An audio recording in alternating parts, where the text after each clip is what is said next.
Obesity is a risk factor for a number of life-threatening health conditions. Genetics may play a role in making a person prone to gaining weight, but in the last few years, a sedentary lifestyle has contributed a lot to uncontrollable weight gain. For those wanting to get rid of excess pounds, I'm sure you've tried following a diet plan, even those miracle and fad diets, taken some diet pills, or spent hours trying to sweat it out in the gym. But if all your efforts have brought you little success in losing weight and being obese now poses a danger to your health, then a medical procedure may be the way to go. Today, we'll know more about bariatric surgery and the benefits it can give to those who are struggling with their weight gain. Tell us what you want to know about this procedure, because the more you ask and talk, the better we doctors can help you. Your health depends on you and me. I'm Dr. Oy Balburias. And I'm Maricel Lacsa Pangilinan, and it's time to Talk to Doc.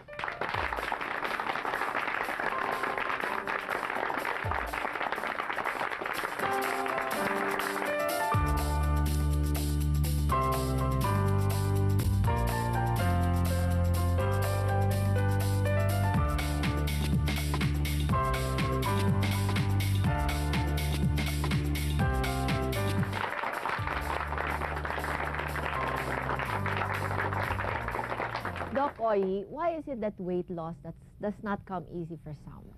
Well, kasi you have to approach it in a multi-specialty approach, no? Kasi it's not just simple like in what you were mentioning about fat diets, no? So it's not enough. So it has to be analyzed why a patient is gaining weight, no? So things are to be considered like the nutrition, diet, lifestyle, everything. So but people kasi they would like quick fix eh.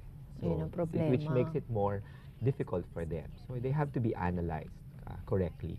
Ayan, we have to analyze it very well. Our featured patient today, Isabel Reyes, also had to endure a seesawing battle with her weight until she decided that it's time she takes that life-changing move of undergoing bariatric surgery.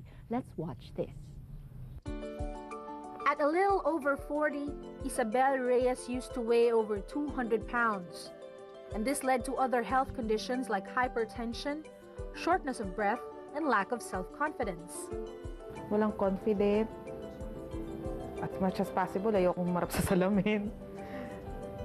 Tapos, yun na nga ma'am, medyo nadidepress sa itsura ko that time dahil biglang makikita ko ganun, ang laki. Kaya lang, talagang mahilig kumain. Tapos yun, madaling mapagod. Hirap ng huminga, marami nang iniinom na maintenance para sa hypertension. Tapos ma'am, sa pagtulog, may problema rin kasi nag-i-snore na. With her kids as her inspiration, this led to her decision to take on a weight loss program through surgical means. She then approached bariatric surgeon Dr. Chito Salud regarding her condition.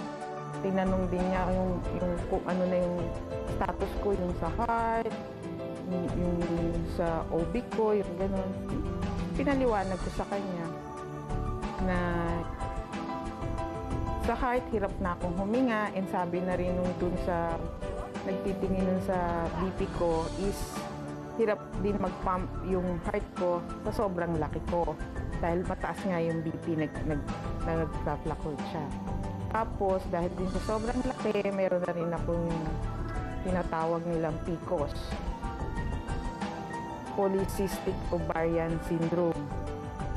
On September 27, 2009, she underwent a laparoscopic bariatric surgery called gastric band, wherein the size of her stomach was reduced using an implanted medical device. Tinanong ko rin kung ano yung gagamitin, pinaliwanag din niya yung produkto, na maayos, na safe, kasi may mga ibang procedure din na naririnig na may nangyayaring ganon, just to make sure pinaliwanag niyang maigi kung ano yung sisimulan ng journey para doon sa pagpapapaya. Weeks after the operation, Isabel has seen changes in her usual eating habits. May araw na naka-water ka lang pag nalagyan ka. Pero kahit naka-water ka lang, pag nalagyan naman ng ban, amazingly, hindi ka nga rin nauuhaw. Hindi ka nagugutom, hindi ka nauuhaw. So, yun naman yung feeling na, okay kakaiba to, first time to. Hindi ako gutom, hindi ako uhaw. Isabel now weighs around 160 pounds, losing around 50 pounds from her previous weight. And she has never been happier and healthier as well. Yung confident ko bumabalik na, mas gusto ko na yung sarili ko. Buo na yung salamin ko sa bahay, hindi na half body. And yung damit ko, hindi na ganong kalalaki. Nakakapamili na ako, hindi na puro patay. Tsaka yung mga anak ko, happy na rin sila sa akin ngayon. Tsaka yung husband ko, yung sa itsura ko.